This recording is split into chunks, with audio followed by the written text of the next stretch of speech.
Hello everyone, स्वागत है आप सबका। तो आज हम लोग डिस्कस कर रहे हैं हमारा जो टॉपिक चल रहा है, आप देख सकते हैं बोर्ड पे लिखा हुआ ओसिलेशंस, उसी को हम लोग यहाँ पे कंटिन्यू कर रहे हैं। और टॉपिक में आज हम लोग डिस्कस कर रहे हैं, हमारा जो टॉपिक है सिंपल पेंडुलम। ठीक है, सिंपल पेंडुलम के बारे में हमने पढ़ा था, एनर्जी मेथड और फोर्स मेथड से कैसे करके उसका टाइम पीरियड फाइंड आउट करते हैं। आज की इस वीडियो में ऐसे कोई टाइम पीरियड तो फाइंड आउट नहीं करने वाले हैं, लेकिन उससे कुछ जुड़े हुए इंपॉर्टेंट फैक्ट और प्रॉब्लम्स कैसे करके जुड़ते हैं अदर प्रॉब्लम के साथ, उनको हम यहाँ डिस्कस करने वाले हैं। जैसे कि आप बहुत तरह के प्रॉब्लम देखते होंगे, सिंपल पेंडुलम के टाइम रिलेटेड बहुत सारे, टाइम पीरियड के रिलेटेड बहुत सारे प्रॉब्लम्स होते हैं, उनको यहाँ डिस्कस करेंगे। ठीक है, तो कुछ फैक्ट नंबर 1 देख लेते हैं जो आपको ध्यान देने वाली बात है। जैसे कि आपको पता क्या है कि time period of the simple pendulum जो होता है वो होता है 2π/√L/g, 2π/√L/g। यहाँ पे एक चीज आपने जब इसको डिराइव किया था, मैंने जो आपको डिराइवेशन बताया या फिर आपको ऑलरेडी पहले से आता है, तो उसमें ये चीज मैंने बताया था, यहाँ हमने एक अप्रोक्सीमेशन लगाया था कि साइन थीटा क्या होगा, बहुत ज्यादा छोटा होता है। ठीक है, वेरी स्मॉल। और पार्टिकल यानी जो बॉब को हमने डिस्प्लेस किया था, वो उसका जो डिस्प्लेसमेंट का एम्पलीट्यूड था वो बहुत ही छोटा था। यानी अगर एम्पलीट्यूड लार्ज हो, ठीक है, याद रखिएगा कि अगर एम्पलीट्यूड इज लार्ज, ठीक है, if amplitude is large then हम ये जो अप्रोक्सीमेशन है नहीं लगा सकते, हम ये अप्रोक्सीमेशन बिल्कुल भी नहीं लगा सकते। और ऐसे केस में जो टाइम पीरियड निकालना है वो हो जाता है कॉम्प्लेक्स। तब ये जो इक्वेशन आप फॉर्मेट देख रहे हैं तब ये फॉलो नहीं होता है। यानी ये जो फॉलो होता है ये स्मॉल एम्पलीट्यूड्स के लिए होता है, स्मॉल एंगुलर डिस्प्लेसमेंट के लिए होता है। मैंने आपको डिस्प्लेसमेंट का मीनिंग पहले से समझाया हुआ है। ठीक है, तो फैक्ट नंबर 1 आपको ये बात याद रखने वाली बात है। दूसरा फैक्ट जो है आपको याद रखना है कि अगर किसी का टाइम पीरियड, अगर किसी सिंपल पेंडुलम का टाइम पीरियड अगर 2 सेकेंड आता है, ठीक है, क्या आता है 2 सेकेंड, तब हम उसे उस पेंडुलम को क्या कहते हैं, सेकेंड पेंडुलम के नाम से जानते हैं। सेकेंड पेंडुलम के नाम से जानते हैं। Time period of any pendulum that have 2 second is known as second pendulum. Okay, ये दो बात आपको ध्यान में रखनी है सिंपल पेंडुलम से related. First number point, small amplitude के लिए ही अप्लाई किया जाता है, लार्ज एम्पलीट्यूड के लिए कॉम्प्लेक्स इक्वेशन हो जाता है टाइम पीरियड का। दूसरा, टाइम पीरियड अगर 2 सेकंड है तो उसे हम लोग क्या कहेंगे, सेकेंड पेंडुलम के नाम से जानते हैं। तीसरा जो बात याद रखने वाली बात है, देखिए ये जो टाइम पीरियड का फॉर्मूला आया है, ठीक है, ये देखने में तो किसके लिए है, स्मॉल एम्पलीट्यूड के लिए होता है। ठीक है, लेकिन जो जनरली होता है इक्वेशन होता है वो कुछ फॉलो कुछ इस तरीके से करता है, 2π/1/L प्लस यहाँ आपका आ जाता है, आप इस तरीके से इसको लिख सकते हैं, G फॉलो करेगा, और अदरवाइज यहाँ पे आप G/R लिख सकते हैं। ठीक है, इस तरीके से ये फॉलो कर सकता है। क्लियर है, क्या फॉलो करेगा, 2π/1/G/L प्लस G/R का इक्वेशन फॉलो करता है। ठीक है, अब देखने वाली बात ये है कि इसको हम लोग कैसे करके ध्यान में रख सकते हैं। ठीक है, तो देखिए इसको कैसे करके ध्यान में रख सकते हैं। यहाँ जैसे सोचिए कि अगर L बहुत छोटा है, R क्या है, बेसिकली R क्या है, जिस प्लेनेट पे हम लोग ये एक्सपेरिमेंट जैसे सपोज कर रहे हैं अर्थ है, ठीक है, उसके मुकाबले क्या है, बहुत ही छोटा है। ठीक है, तब उसके मुकाबले L बहुत छोटा है, तो आप क्या कर सकते हैं, L अगर बहुत छोटा है तो हम कह सकते हैं कि 1/L बहुत बड़ा है इन कंपैरिजन टू R का, इन कंपैरिजन टू, अगर L बहुत छोटा R के मुकाबले तो 1/L क्या हो जाएगा, बड़ा हो जाएगा। अगर 1/L बड़ा है तो यहाँ G का फैक्टर तो रहेगा ही रहेगा। ठीक है, G के फैक्टर से कोई लेना देना नहीं है क्योंकि G को बराबर इक्वल मल्टीप्लाई करेंगे। तो अगर 1/L बड़ा है 1/R से तो डेफिनेटली ये फैक्टर बहुत छोटा हो जाएगा और इस फैक्टर को हम निगलेक्ट करने लगेंगे, और तब जाके ये जो टाइम पीरियड है वो फिर से रिड्यूस हो जाएगा L/G के फॉर्म में। किसके फॉर्म में रिड्यूस हो जाएगा, इसके फॉर्म में 2π/√L/G के फॉर्म। देख सकते हैं आप यहाँ पे, क्योंकि जैसे ही हम G/R को निगलेक्ट करेंगे तो इसको 0 मानेंगे, वो G/L बचेगा, फिर से L आपका ऊपर हो जाएगा। ठीक है, तो ये आपका को ध्यान में रखने वाली बात है। दूसरा बात जो आपको ध्यान में रखना है कि अगर यहाँ पे उल्टा हो जाता है कि अगर L बहुत बड़ा हो जाता है इन कंपैरिजन टू R के मुकाबले, ठीक है, तो आप कह सकते हैं कि 1/L बहुत छोटा हो गया है 1/R, तो इस बार निगलेक्ट कौन होगा, निगलेक्ट होगा ये वाला रह जाएगा, और ऐसे केस में टाइम पीरियड हो जाएगा 2 pi by root over R upon g. ठीक है, 2 pi by root over R upon g हो जाएगा, जहां आर उस प्लैनेट की क्या है, प्लैनेट की क्या है, रेडियस है। ठीक है, तो ये दो बात आपको ध्यान में रखने वाली बात है। आई होप कि आपको यहाँ से बात समझ में आ गई। आप चाहे तो इसका एक स्क्रीनशॉट ले सकते हैं।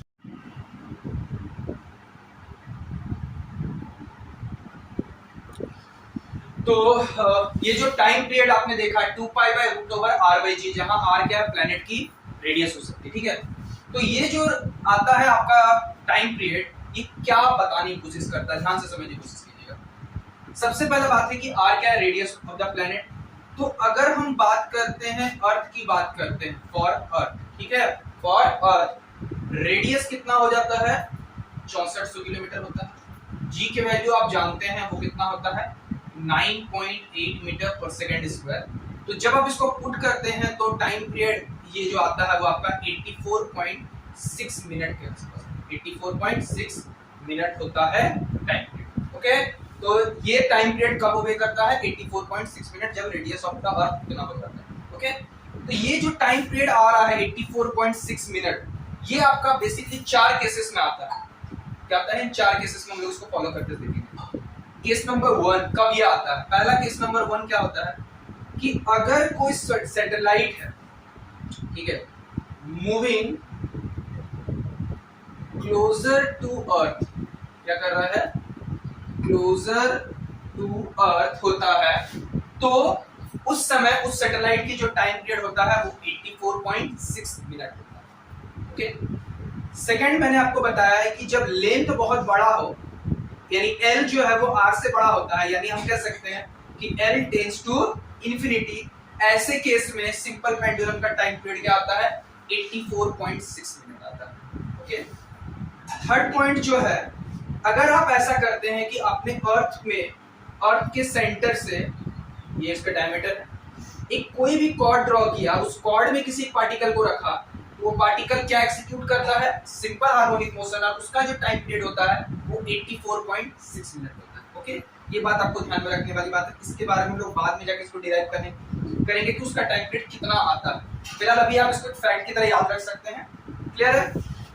चौथा बात जो है, ठीक है, चौथा बात ये है कि अगर अर्थ का टाइम पीरियड, मान लीजिए अर्थ के एक दिन का होता है, 24 घंटा होता है, देखिए अगर अर्थ 84.6 मिनट हो जाता है, अर्थ का एक दिन, अर्थ में क्या हो जाता है 84.6 मिनट, अगर अर्थ का एक दिन का हो जाता है, 1 day is equal become 84.6 minute, तब किसी इंसान को इक्वेटर पे कोई वेट फील नहीं होगा। उसको क्या फील होगा, वेटलेस फील होगा। ठीक है, क्या फील होगा, वेटलेस फील होगा। कब, जब जब 1 डे की जो लेंथ है वो कितनी हो जाएगी, 84.6 मिनट हो जाएगी। ओके, तो आप मुझे बता सकते हैं कमेंट सेक्शन में, तो बताइए कि ये चीज जो, ये कंसेप्ट जो है वो कैसे ओबे कर रहा है। इसके लिए मैं आपको एक चीज बता देता हूँ, आपको लगाना है अपारेंट ग्रेविटी का कॉन्सेप्ट। अपारेंट ग्रेविटी जो आपने पढ़ा होगा, G dash is equal to G minus omega square R का कॉन्सेप्ट होता है। ठीक है, तो आप यहाँ R ऑफ द रेडियस है, ओमेगा आपको पता है 2π/t, आप उसके हिसाब से सोच के देखिए कि इसके हिसाब से कोई भी ग्रेविटी क्या होता है, उसको वेटलेस कैसे करके फील होता है। ठीक है, तो अगर आपको नहीं आता होगा कमेंट सेक्शन में आप मुझे बताइएगा, तो मैं, और आप चाहे तो टेलीग्राम ग्रुप में जुड़ सकते हैं, ताकि आपको कोई भी सवाल हो तो आप वहां पे जाके पूछ सकते हैं। ठीक है, तो टाइम पीरियड अगर ये कॉन्सेप्ट फॉलो करता है टाइम पीरियड का, तो आप इन 4 फैक्ट्स को आप याद रख सकते हैं, जो कि आपको मदद करेगा। ठीक है, अब इससे कुछ बातें और देखने वाले हैं, तो आप चाहे तो इसका स्क्रीनशॉट लेके रख सकते हैं। ठीक है, बढ़ते हैं अपने अगले बात की ओर। तो अब कुछ बेसिक बातों को समझेंगे जो आपको पता है। ठीक है, इसमें हम लोग कॉन्सेप्ट लगाने वाले हैं जो आपको पता है, सूडो फोर्स का कॉन्सेप्ट लगाने वाले हैं। ठीक है, तो सूडो फोर्स को यहाँ किस तरीके से time period of the simple pendulum से मर्ज करेंगे, उस चीज को आप ध्यान से देखिए। जैसे आपको पता है time period of the simple pendulum होता है 2π/√L/g। Okay, 2π/√L/g। ये तो एक नॉर्मल केस में होता है जब कोई सिस्टम एक्सेलरेट नहीं कर रहा है, लेकिन जब आप किसी एक्सेलरेटिंग फ्रेम में चले जाते हैं, किसमें चले जाते हैं, एक्सेलरेटिंग फ्रेम, यानी आप कह सकते हैं आप किसी non inertial frame of reference में चलेगा, ठीक है। Non inertial frame of reference में जब चले जाते हैं तब क्या सिचुएशन होता है। सपोज कीजिए पहला केस नंबर 1 हम लोग स्टडी कर रहे हैं कि सपोज कीजिए कि ये एक एलिवेटर है, यहाँ से सिंपल पेंडुलम सस्पेंडेड है, ओके, सिंपल पेंडुलम है सस्पेंडेड, ओके। इस पार्टिकल पे जो इसकी ग्रेविटी होगी वो तो जी डाउनवर्ड लगेगी। अगर पार्टिकल, केस नंबर, अगर पार्टिकल कह रहा हूं कि अगर ये पूरा एलिवेटर ऊपर की ओर एक्सेलरेट हो रहा है, क्या हो रहा है, ऊपर की ओर एक्सेलरेट हो रहा है, तो उस केस में हम यहाँ जी लिखना सही नहीं रखेंगे। उस केस में हमें इसे चेंज करना होगा, जी की जगह पे जी इफेक्टिव रखना पड़ेगा, तो उसमें जी इफेक्टिव का फोर्स लगेगा, ठीक है।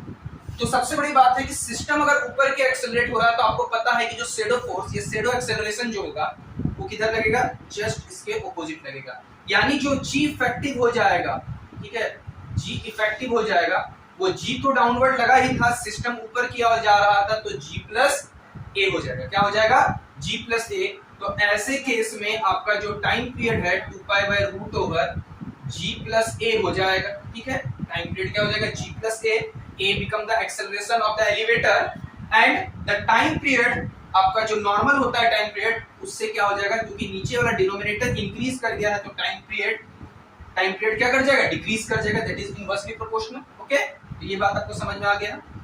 दूसरी बात कि अगर ऐसा हुआ कि इस बार ये नीचे की ओर आ रहा है, ठीक है, जो एलिवेटर है वो नीचे की ओर आ रहा है, तो इस बार जो शैडो आपका एक्सेलरेशन लगेगा वो किधर लगेगा, ऊपर की ओर लगेगा। और ऐसे केस में जो आपका जी इफेक्टिव हो जाएगा, वो जी तो इस सपोज कि ये बॉब मैंने बनाया, पूरा डायग्राम नहीं बताना, यहाँ जी है तो उस पे ए ऊपर की ओर लगेगा, ठीक है।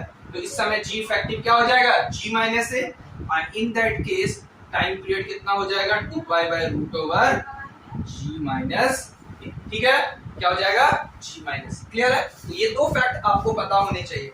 अब सपोज कीजिए कि इसी में हम एक फैक्ट है कि ये जो एलिवेटर है वो ब्रेक हो गया, टूट गया, तो ये जो ए है वो फ्री फॉल में आ जाएगा, ठीक है। वो किस में आ जाएगा, ये सारी बातें आपने पहले भी पढ़ी हुई है, ठीक है। ये एलिवेटर किस में आ जाएगा, अगर फ्री फॉल हो गया, ये टूट गया, तो ऐसे केस में ए और जी सेम हो जाएगा और आपका जो टाइम पीरियड है वो समथिंग बाय यहाँ 0 हो जाएगा, क्योंकि जी माइनस से आपका 0 हो जाएगा, और टाइम पीरियड क्या हो जाएगा, इंफिनिटी हो जाएगा, ठीक है। टाइम पीरियड क्या हो जाएगा पेंडुलम का, इंफिनिटी हो जाएगा। क्लियर है। तो ये दो बात आपको समझ में आ गई होगी कि जब एलिवेटर ऊपर जा रहा हो, जब एलिवेटर नीचे जा रहा हो। क्लियर है। अब इन दो बातों के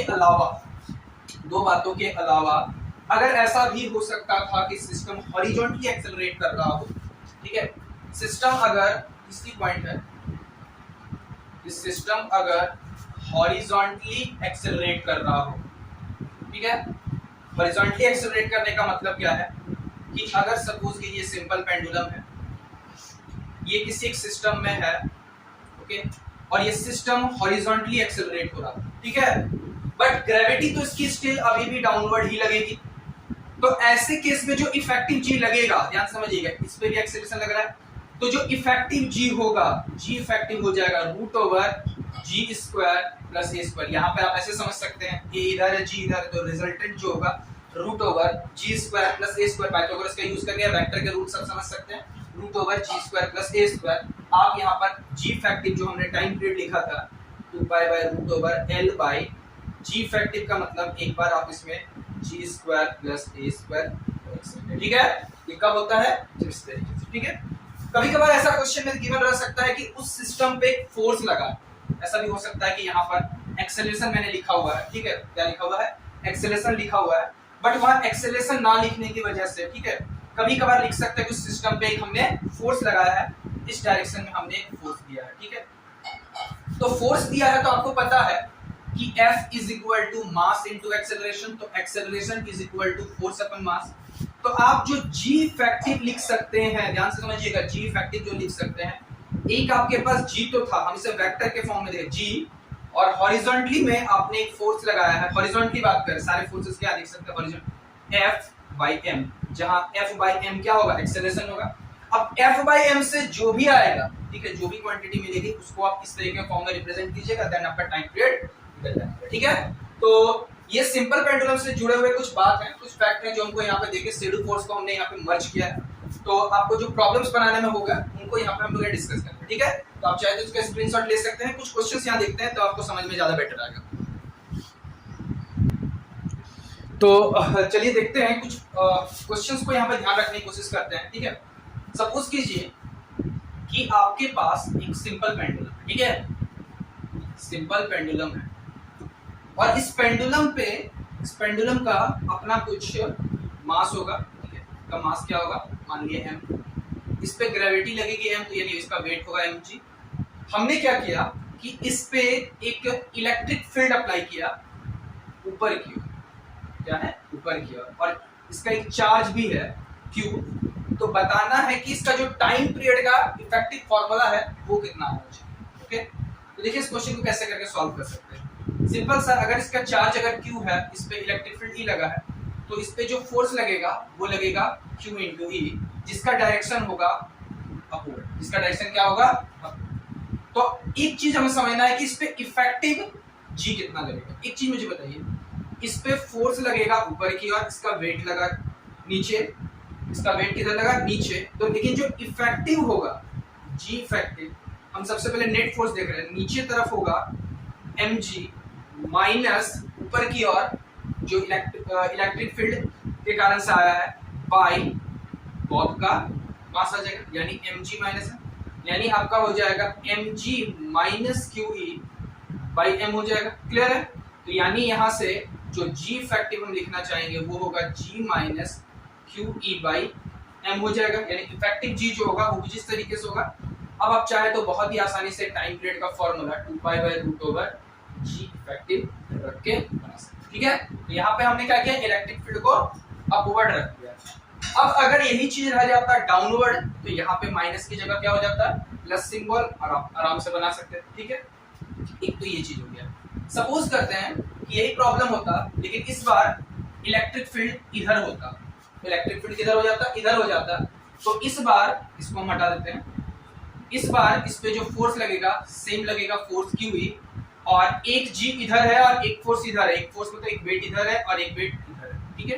तो इन दोनों का जो रिजल्टेंट बनेगा, रिजल्टेंट जो है वो सिंपल बन जाएगा। आप देख सकते हैं इस साइड फोर्स लगा है QE का स्क्वायर बाय नीचे हो जाएगा mg, ठीक है, ये हो जाएगा नीचे हो जाएगा mg।